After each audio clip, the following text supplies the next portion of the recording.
అందరికీ నమస్కారం అండి. చాలామంది దేవాలయాలకు వెళ్తూ ఉంటారు. అయితే మనము మామూలుగా దేవాలయాలకి వెళ్ళినప్పుడు ఉన్నట్లుగా శివాలయానికి వెళ్ళినప్పుడు ఉండకూడదు. శివాలయానికి వెళ్ళినప్పుడు కొన్ని ప్రత్యేకమైన విధి విధానాలు పాటించాలి. శివాలయానికి వెళ్ళినప్పుడు ఎలాంటి నియమాలు పాటించకుండా శివాలయంలో ఎలా అంటే అలా శివుడి దర్శనం చేసుకున్నట్లయితే అనేక కష్టాలు వస్తాయి. శివాలయంలో ఎలాంటి తప్పులు చేయకూడదో ఇప్పుడు మనం ఈ వీడియోలో తెలుసుకుందాము. ముందుగా ఒక చిన్న రిక్వెస్ట్ అండి. మీరు గనక మా ఛానల్ మొదటిసారి చూస్తున్నట్లయితే వెంటనే సబ్స్క్రైబ్ చేసుకోండి. పక్కనే ఉన్న బెల్ ఐకాన్ని యాక్టివేషన్ చేసుకుంటే మేము పెట్టే వీడియోలన్నీ కూడా మీకు ముందుగానే నోటిఫికేషన్గా వస్తాయి. ఇక లేట్ చేయకుండా వీడియోలోకి వెళ్ళిపోదాము. శివ అన్న పేరులోనే ఒక ప్రత్యేకమైన అంతరార్థం దాగి ఉంది. శివుడిని లింగ రూపంలో పూజించటం వలన జీవితంలో ఉన్నతమైన స్థానానికి చేరుకోవచ్చని శివపురాణంలో చెప్పబడి ఉంది. శివుడు భక్తుల యొక్క కోరికలను చాలా తేలికగా నెరవేరుస్తాడని చెప్తుంటారు.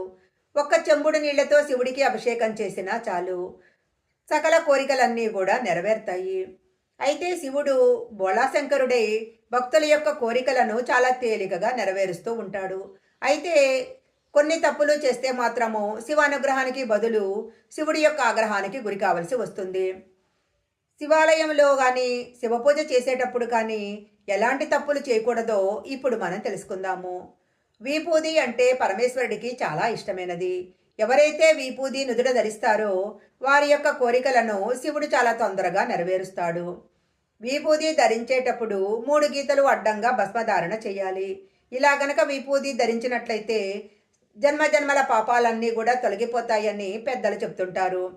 వీపూది ఆవు పేడను కింద పడకుండా చేత్తో పట్టుకొని వేదమంత్రాల మధ్య హోమం చేసి తయారు చేసిన భస్మాన్ని శాంతికము అంటారు. శివలింగానికి పూజ చేసేటప్పుడు కుంకుమ బొట్టు పెట్టకూడదు. శివుడెప్పుడూ కూడా ధ్యానంలో నిమగ్నమై ఉంటాడు. అందువలన ఆయనకు కుంకుమ సమర్పించినట్లయితే ఎరుపు రంగులో ఉండే కుంకుమ వేడి పుట్టిస్తుంది. అందుకే కుంకుమకు బదులు చల్లదనాన్నిచ్చే గంధాన్ని రాయాలి. ఎట్టి పరిస్థితుల్లో కూడా శివలింగం పైన కొబ్బరి నీళ్లు పోయకూడదు. ముఖ్యంగా శివుడికి ఇష్టమైన సోమవారం రోజు శివుడు కైలాసం నుంచి భూమిపైకి వస్తాడని చెప్తుంటారు. ప్రతి సోమవారము ఖచ్చితంగా ఇంట్లో శివపూజ చేసుకున్న తర్వాత శివాలయానికి వెళ్ళి శివ దర్శనము చేసుకొని అభిషేకం చేయాలి. శివుడికి ఎంతో ఇష్టమైన మారేడు దళాలను శివుడికి సమర్పించినట్లయితే శివానుగ్రహంతో పాటు ముక్కోటి దేవతల అనుగ్రహం కూడా లభిస్తుంది. ఇంట్లో పూజ చేసుకునేటప్పుడు ఖచ్చితంగా ఒక బెల్లం ముక్కను నైవేద్యంగా పెట్టాలి. నువ్వుల నూనెతో దీపారాధన చేస్తే శివుడి యొక్క అనుగ్రహం చాలా తొందరగా లభిస్తుంది. సోమవారం రోజు ఎవరైతే శివాలయానికి వెళ్తారో వారికి ఎలాంటి కష్టాలు రాకుండా శివుడు వరమిస్తాడని చెప్తుంటారు. శివాలయానికి వెళ్ళినప్పుడు మనం మామూలుగా దేవాలయాలకు వెళ్ళినప్పుడు చేసినట్లు ప్రదక్షిణాలు చేయకూడదు. శివాలయంలో చండీ ప్రదక్షిణ మాత్రమే చేయాలి. శివాలయానికి వెళ్ళినప్పుడు ముందుగా నందిని దర్శించుకొని నంది చెవిలో మన కోరికను చెప్పి ఆ తర్వాతనే శివుడి దర్శనం చేసుకోవాలి. శివుడు దేవుళ్ళకే దేవుడు కాబట్టి ఆయన గుడి చుట్టూ ప్రదక్షిణాలు చేస్తే శివుడి యొక్క ఉన్నత తత్వాన్ని తక్కువ చేసినట్లు అవుతుంది. పరమేశ్వరుడి తలపై నుంచి జాలువారే గంగ గుడిలోని శివలింగాన్ని అభిషేకించి గుడిలో పీఠం కిందుగా ఏర్పాటు చేసిన కాలవ గుండా బయటికి ప్రవహిస్తూ ఉంటుంది. ప్రదక్షిణాలు చేసేటప్పుడు మనం ఆ గంగను దాటాల్సి ఉంటుంది. గంగను దాటడం సరికాదనే ఉద్దేశంతోనే శివాలయంలో ప్రదక్షిణాలు చేయకూడదనే నియమం పెట్టి ఉంటారు.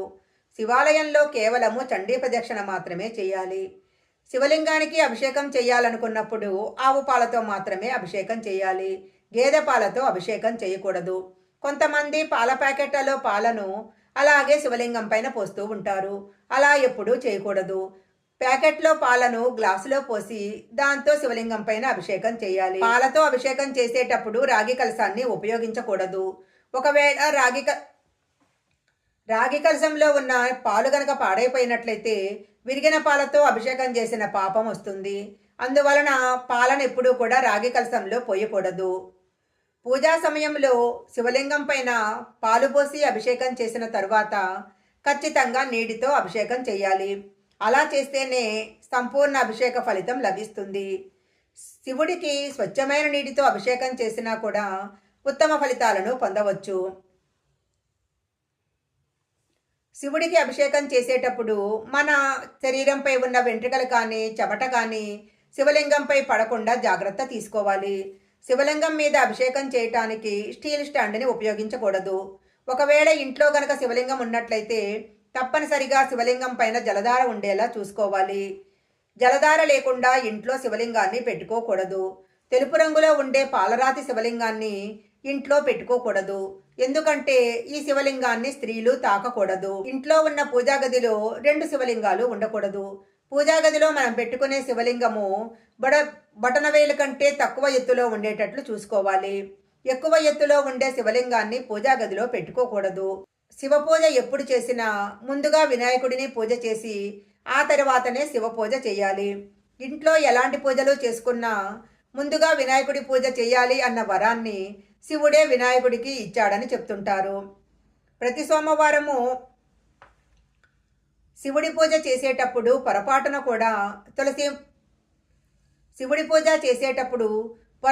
కూడా తులసి దళాలను పూజకు ఉపయోగించకూడదు. ప్రతిరోజు ఇంట్లో పూజ చేసే సమయంలో ఓం నమ శివాయ అనే పంచాక్షరి మంత్రాన్ని తప్పకుండా జపించాలి. ఈ పంచాక్షరి మంత్రము చాలా శక్తివంతమైనది. శివాలయంలో అడుగుపెట్టగానే ముందుగా నంది దర్శనం చేసుకొని నంది చెవిలో మన కోరికలు చెప్పినట్లయితే అవి ఖచ్చితంగా నెరవేరుతాయి. శివుడు ఎప్పుడూ తపస్సులో ఉంటాడు. అందువలన ఆయన తపస్సుకి భంగం కలగకుండా ముందు శివుడికి మన కోరికలు చెప్పుకోవాలని పెద్దలు చెప్తుంటారు.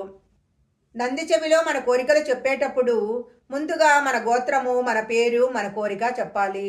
శివాలయంలో నంది కొమ్మల నుంచి శివుణ్ణి దర్శించిన వారికి కైలాసం ప్రాప్తిస్తుందని శివపురాణం తెలియజేస్తుంది. జిల్లేడు పూలతో శివుడిని పూజిస్తే తొందరగా కరుణిస్తాడు. జిల్లేడు పూలకు అంతటి శక్తి ఉంది. శివుడిని పూజించిన జిల్లేడు పూలను మహిళలు కనుక తలలో పెట్టుకుంటే దీర్ఘ సుమంగళత్వం ప్రాప్తిస్తుంది. నందివర్ధనం పూలతో శివుడిని పూజించినట్లయితే జీవితంలో ప్రశాంతత లభిస్తుంది. పారిజాతం పువ్వులు శివుడికి సమర్పిస్తే కాలసర్పదోషాలు తొలగిపోతాయి. శివ పూజలో ఎప్పుడూ ఎరుపు రంగు పువ్వులను ఉపయోగించకూడదు. శివుడికి ఎరుపు రంగు పువ్వులు పెట్టినట్లయితే పూజకు తగిన ఫలితం లభించదు. శివుడికి ఎలాంటి నైవేద్యమైనా పెట్టవచ్చు. అయితే శివుడికి ఎంతో ఇష్టమైన వెలగపండును నైవేద్యంగా పెట్టినట్లయితే ఆయురారోగ్యాలు ప్రసాదిస్తాడు. శివుడికి నెయ్యితో అభిషేకం చేస్తే సంతాన భాగ్యం లభిస్తుంది. ఆర్థిక సమస్యలు తొలగిపోవాలంటే చెరుకు రసంతో అభిషేకం చేయాలి. ప్రతి నెలలో వచ్చే పౌర్ణమి రోజు శివాలయంలో దీపారాధన చేసినట్లయితే శివానుగ్రహం తప్పకుండా లభిస్తుంది. ఈ వీడియోలో చెప్పిన విధంగా శివ పూజ చేసేటప్పుడు ఈ నియమాలు గనక పాటించినట్లయితే శివానుగ్రహం లభిస్తుంది. ఈ వీడియో గనక మీకు నచ్చినట్లయితే లైక్ చేయండి, షేర్ చేయండి. ఇలాంటి మరిన్ని వీడియోల కోసం మా ఛానల్ సబ్స్క్రైబ్ చేసుకోండి. పక్కనే ఉన్న బెల్ ఐకాన్ని యాక్టివేషన్ చేసుకుంటే మేము పెట్టే వీడియోలన్నీ కూడా మీకు ముందుగానే నోటిఫికేషన్గా వస్తాయి. మరొక మంచి వీడియోతో మళ్ళీ కలుసుకుందాం.